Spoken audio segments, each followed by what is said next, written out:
Back to live show. Amit Shah Andhra Pradesh చేస్తున్న సాయం గురించి కూడా నిన్న ప్రస్తావించారు. దాదాపు 1,75,000 కోట్ల పైచిలుకు సాయం చేశారు. నరసింహరావు గారు, 1,75,000 కోట్లు అంటే ఇందులో భాగంగా చూడాలి. విభజన బిల్లులో ఆంధ్రప్రదేశ్ కి రావాల్సినవి కలుపుకున్నా, లేకపోతే అంతకన్నా విడిగా ఇచ్చినవని చెప్పారా? ఏ రకంగా చూడాలి 1,75,000 కోట్ల డబ్బుని?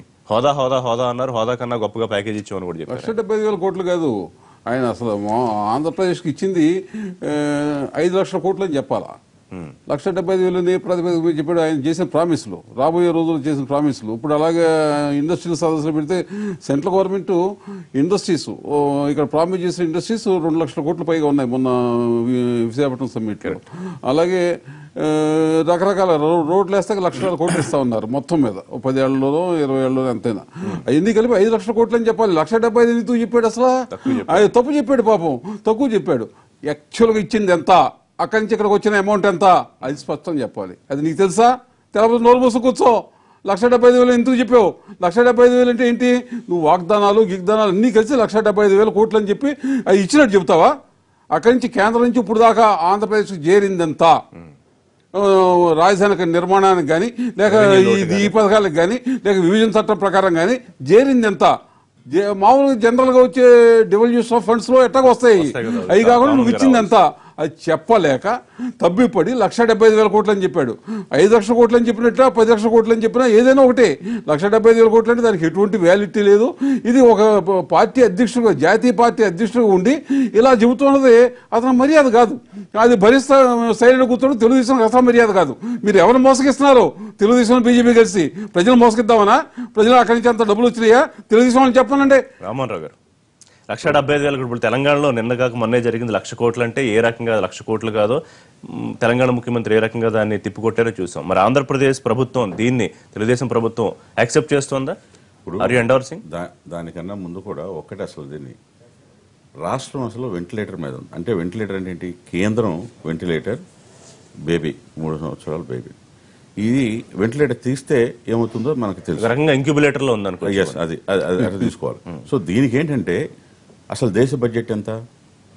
1,800 కోట్లు ఉంది. కాబట్టి రాష్ట్రానికి ఇక్కడ తెలంగాణ 1,00,000 కోట్లు అన్నారు, అక్కడ 2,70,000 అన్నారు. అంటే అంటే 2 అంటే సాధ్యం అసాధ్యం అంటే జనరల్గా ఏం చెప్పు. నేను అనుకునేది ఏంటంటే ఆన్గోయింగ్ ప్రాజెక్టులు కానీ, అదేవిధంగా చేసిన ప్రామిసులు కానీ అన్నీ కలిపి ఆయన జనరల్గా ఏంటంటే ఏమి ఇప్పుడు అప్పుడు ప్రజలకు కన్ఫ్యూజ్ అవుతారు కదా రామోహన్ రావు గారు. ఒకటి, ముఖ్యమంత్రి గారు అనేక సందర్భాల్లో కేంద్రం నుంచి ఇంకా రావాల్సిన స్థాయిలో రావట్లేదని గత వారం రోజుల క్రితం చెప్పారు. నిన్న కూడా అమిత్ షాకి మరొక వినతి పత్రం ఇచ్చారని చెప్తున్నారు. సో ఇప్పటికే మళ్ళీ 1,75,000 కోట్లు ఇచ్చేసామంటే దీన్ని మనం ఎట్లా చూడాలి ఋషి గారు? ఇప్పుడు ఒక జాతీయ అధ్యక్షుడు వచ్చినప్పుడు, ఎన్డీఏ పార్టీని రిప్రజెంట్ చేస్తున్నప్పుడు నేను ఏమీ చేయలేదు ఆంధ్ర రాష్ట్రానికి చెప్తారా? అదే మెసేజ్ ఇవ్వాల్సింది. కానీ చేసామని కూడా చెప్తారా? లేదు, అదే చెప్పబోతున్నా. చేసింది ఏంటంటే, అందుకే ముఖ్యమంత్రి గారు కూడా నిన్న అదే చెబుతున్నా. మీరు ఇందాక తులసిరెడ్డి గారు కొంచెం వ్యంగ్యంగా అంత చేయాలా అమిత్ షాకి అని అంటే, లేదు మాకు రాష్ట్రానికి చేయాల్సినవి ఉన్నవి, అది భోజనం కోసం కాదు, అది మీటింగ్ కూడా.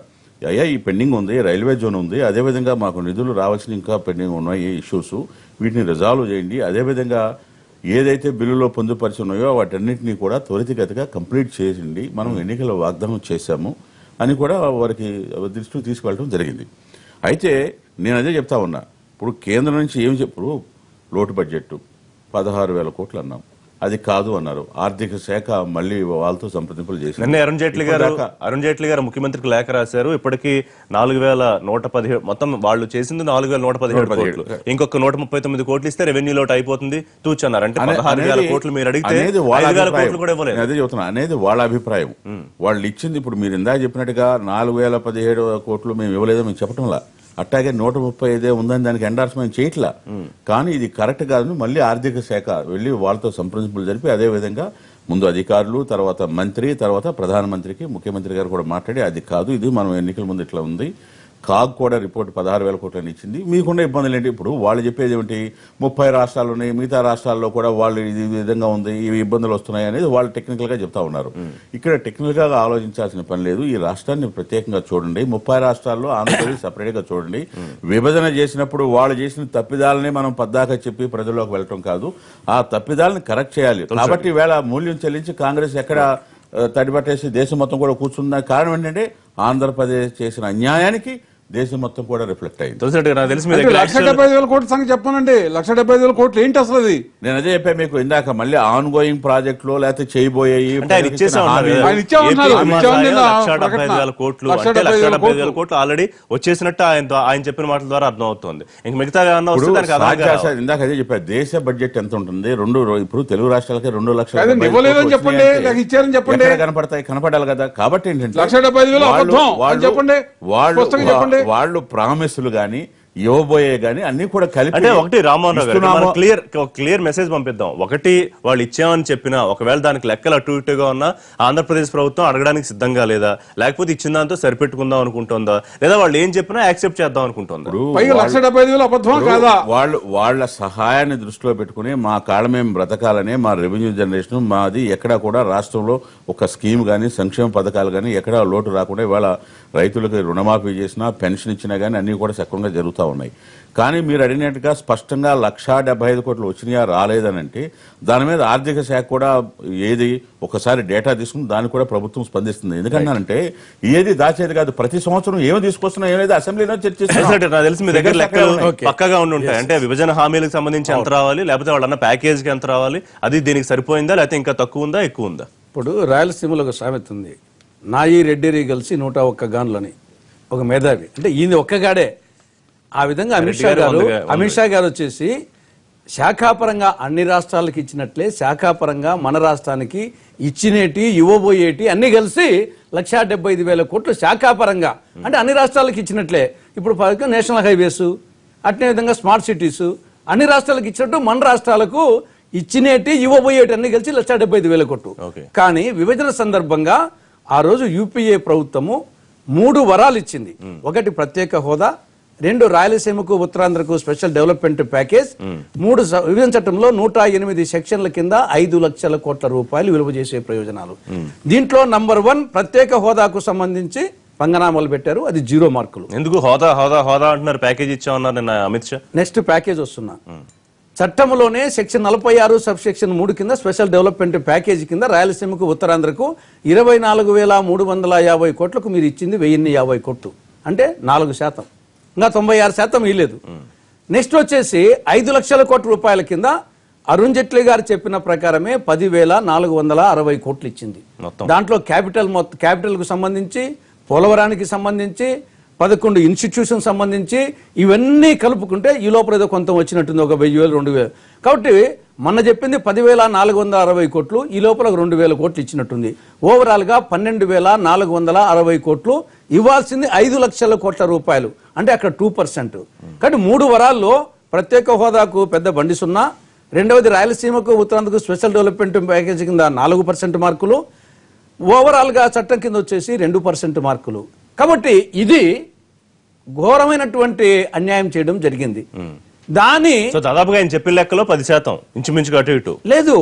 3 వరాల్లో ముందు చెప్పినట్టు శాఖాపరంగా 1,75,000 కోట్లు అది శాఖాపరంగా ఇచ్చినేటి ఇవ్వబోయేటి, దానికి దీనికి సంబంధమే లేదు.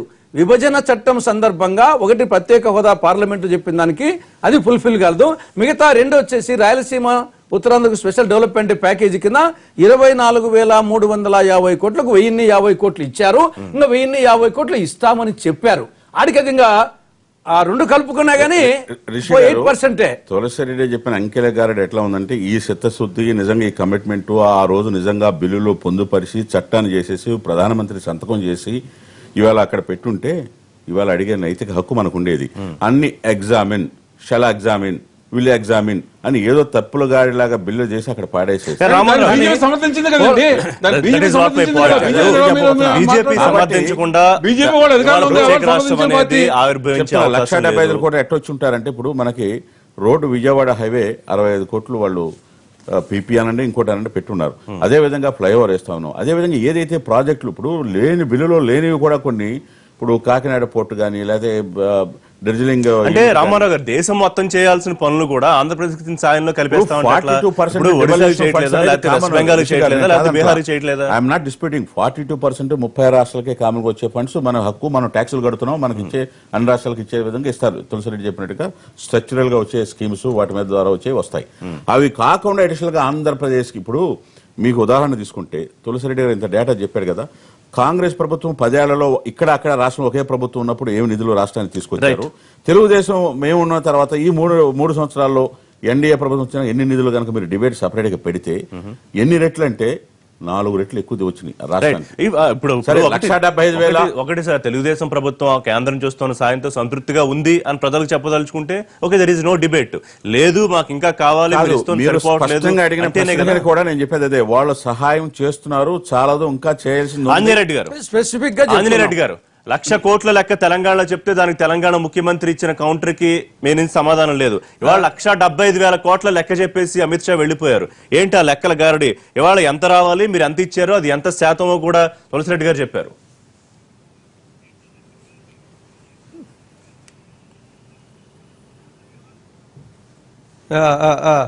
ముందు తెలంగాణ విషయానికి వస్తున్నాయండి. మీరు తెలంగాణ విషయం లేవనెత్తారు కాబట్టి నేను ఎగ్జాంపుల్ కోసం తెలంగాణ విషయంలో కేసీఆర్ చేసిన వ్యాఖ్యకి ఆ రోజే అమిత్ షా గారు కార్యకర్తల సమావేశంలో 1,00,000 కోట్లు ఏ విధంగా ఇచ్చారనేది చెప్పారు. నేను ఇంకా తెలంగాణ విషయాన్ని పోదలుచుకోలేదు. రెండవది ఆంధ్రప్రదేశ్ సంబంధించి నిన్నటి రోజున వాళ్ళు వారు చెప్పారండి, అమిత్ షా గారు చెప్పారు, జాతీయ అధ్యక్షులు అధికార పార్టీ అధ్యక్షులు చెప్పిన తర్వాత అందులో తప్పు ఉందని నేను అనుకోవడం లేదు, అందరం కూడా దాన్ని యాక్సెప్ట్ చేయాలి. రెండోది 1,75,000 కోట్ల విషయం నిన్న బహిరంగ సభలో మాట్లాడారు, నేను కూడా వేదిక మీద ఉన్నాను. వారు ఏ ప్రాజెక్టులు ఈ ఆంధ్రప్రదేశ్కి ఇచ్చారు, ఏ విధంగా విద్యా సంస్థలు ఇస్తున్నారు, ప్రాజెక్టు ఇచ్చారు. ఒక విషయం మనం గుర్తుపెట్టుకోవాలా ఋషి గారు, ఏమిటంటే ఒక ప్రాజెక్టు ప్రకటించిన వెంటనే కేంద్ర ప్రభుత్వము ఇప్పుడు ఉదాహరణకి పోలవరం పూర్తిగా పోలవరం ఖర్చు అంతా కేంద్రం భరిస్తుందని చెప్తున్నారు. దాని అర్థం మొత్తం పోలవరానికి సంబంధించిన 25,000 కోట్లు 26,000 కోట్లు ఒకటేసారి ఆంధ్రప్రదేశ్ కి పంపించరండి. డెవలప్మెంట్ అనేది కంటిన్యూస్ ప్రాసెస్ కొనసాగుతూ ఉంటుంది. ఒకే రోజు ఒక నెలలోనో మొత్తం 1,75,000 కోట్లు ఉదాహరణకి 60,000 కోట్లు రోడ్లకు ప్రకటించారు ఆంధ్రప్రదేశ్ లో. దాని అర్థం 60,000 కోట్లు ఆంధ్రప్రదేశ్ ప్రభుత్వానికో ఆర్థిక శాఖ మంత్రికి పంపిస్తారని కాదు. ఆన్ గోయింగ్ ప్రాసెస్ అది డెవలప్మెంట్ లో. ప్రాజెక్టులు మీరు ఏమి చేయలేదంటున్నారు. ఎక్స్టర్నల్లీ ఎయిడెడ్ ప్రాజెక్ట్స్ కి 90% కేంద్ర ప్రభుత్వం భరిస్తుంది, మిగతా రాష్ట్రాలకు భరిస్తుందా? Polavaram project central government take up చేసిన 90% భరించి 10% రాష్ట్ర ప్రభుత్వం భరించాల్సి ఉంటే మొత్తం కేంద్ర ప్రభుత్వం భరిస్తుందని మిగతా రాష్ట్రాలకు ఇచ్చారా? ఇది ప్రత్యేకత కాదా ఆంధ్రప్రదేశ్ రాష్ట్రానికి, కొత్తగా ఏర్పడిన రాష్ట్రానికి ప్రత్యేకత కాదా? ఇవన్నీ కూడా మనం చూసే దృష్టిలో ఉంది. నాకు కూడా ఉంది. కేంద్ర ప్రభుత్వము చేయవలసినంత ఆంధ్రప్రదేశ్ కి చేయడం లేదు, కొత్త రాష్ట్రానికి నేను కూడా అనుకుంటున్నాను. బట్ కేంద్ర ప్రభుత్వం చేయగలిగినంత, ప్లీజ్ నోట్ డౌన్, చేయగలిగినంత ఆంధ్రప్రదేశ్ చేస్తుంది. ఆంధ్రప్రదేశ్ కి ప్రత్యేక దృష్టితో చేస్తుంది. ఒక్క ఉదాహరణ, ప్రత్యేక ప్యాకేజీకి చట్టబద్ధత కల్పించడమే ఆంధ్రప్రదేశ్ కి గొప్ప వరంగా మనం భావించాలా. కాబట్టి ప్రత్యేక ప్యాకేజీలు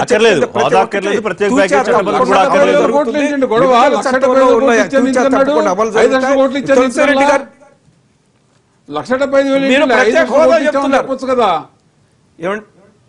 5,00,000 కోట్లు మొత్తం ప్రామిస్లన్నీ కలిసి సెంట్రల్ గవర్నమెంట్ మొన్న విశాఖపట్నం సమిట్ లోనే మీరు చెప్తున్నప్పుడు 5,00,000 కోట్లని ఇంకా అమిత్ షా గారు చెప్పాల్సిన అవసరం ఉందండి. నరసింహరావు గారు మీరు డిమానిటైజేషన్ విషయంలో ఇదే మాట్లాడారు, విషయంలో ఈ విధంగా దుమ్మెత్తి పోశారు. కానీ దేశ సీరియస్నెస్ అనేది చాలా ఇంపార్టెంట్. ఆంజనేయ రెడ్డి గారు ఏదో లెక్క చెప్పేసి వెళ్ళిపోతే దానికి ఎంతంత కేటాయింపులు జరిగాయి. పోనీ మీరు చెప్పిన పద్ధతిలోనే ఓకే 2019కి ఇది అవుతుందనో 2022కి ఈ ప్రాజెక్ట్ అవుతుందనో కూడా చెప్పగలిగే పరిస్థితి వాళ్ళు ఉందా? మీరు ఇచ్చిన ఇన్స్టిట్యూషన్లు చేసిన ప్రామిసులు కూడా ఎప్పటికవుతాయి చెప్పగలిగే పోలవరానికి సంబంధించి రాష్ట్ర ప్రభుత్వం ఇచ్చిన లెక్క ఎంత, మీరు ఎండార్స్ చేసిందంత, మీరు రిలీజ్ చేసిన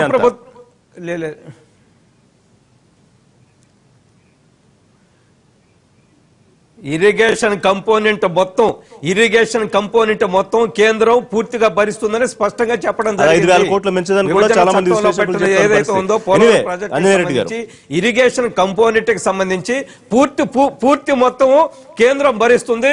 రామ్మోహన్ రావు గారు ఉన్నారు, రాష్ట్ర ప్రభుత్వ ప్రతినిధి ఉన్నారు, సీనియర్ నాయకులు ఉన్నారు అక్కడ, వారే మీకు సమాధానం చెప్పగలరు. ఈ వ్యవస్థ కేంద్ర ప్రభుత్వం ఇరిగేషన్ కి సంబంధించి పూర్తిగా భరిస్తుందని పదే పదే చెప్తుంది. ఇప్పటికే అథారిటీకి మొన్ననే చూసామండి 2,000 కోట్ల రూపాయల అథారిటీకి ఇవ్వడం జరిగింది పోలవరం ప్రాజెక్టుకి. పోలవరం ప్రాజెక్టు కేంద్ర ప్రభుత్వం ఆధ్వర్యంలో రాష్ట్ర ప్రభుత్వం పూర్తి చేసే విధంగా దీని మీద ఇప్పుడు జనసేనకో లేకపోతే కాంగ్రెస్ కో వామపక్షాలకు చాలా అభ్యంతరాలు ఉన్నాయి. తెలుగుదేశం బీజేపీ కనుక బీజేపీ ఇచ్చింది మాకు వచ్చిందని తెలుగుదేశం ఒప్పుకున్నా ప్రతిపక్షాలకు సమాధానం చెప్పాల్సిన అవసరం ఖచ్చితంగా ఉంటుంది. రామ్మోహన్ రావు గారు ఏ రకమైన సమాధానం? పోలవరం 100% అందులో ఇరిగేషన్ కాంపోనెంట్ కూడా వాళ్ళు ఇస్తా ఉన్నారు. దాని మీద క్లారిటీ లేదు రామ్మోహన్ రావు గారు. దాని మీద క్లారిటీ ఇరిగేషన్ కాంపోనెంట్ అన్న స్పష్టంగా, ఎందుకంటే ఇరిగేషన్ కాంపోనెంట్ వరకు కూడా ఎంతైతే ఖర్చు అవుతుందో అంతా వాళ్ళు భరించాలి. ఇప్పుడు కేంద్ర ప్రాజెక్ట్ అంటేనే అంతే కదా, కేంద్ర ప్రభుత్వం భరించాల్సిన అవసరం ఉంది. చూద్దాం, మీరు అడిగినంత 100% భరాయించడం అనేది అదే ఫస్ట్ టైం. ఇంతకుముందు దేశంలో కూడా ఎప్పుడు చేయాలి ఆ విధంగా project. Right, thank you Rammohan Rao garu, thank you Tulasi Reddy గారు, థ్యాంక్ యూ నరసింహరావు గారు, థ్యాంక్ యూ ఆంజనేయ రెడ్డి గారు. విజయవాడ ఎన్టీవీ స్టూడియో నుంచి లైవ్ లో అందుబాటులోకి వచ్చినందుకు. రేపటి లైవ్ షోలో మళ్ళీ కలుద్దాం. Keep watching NTV.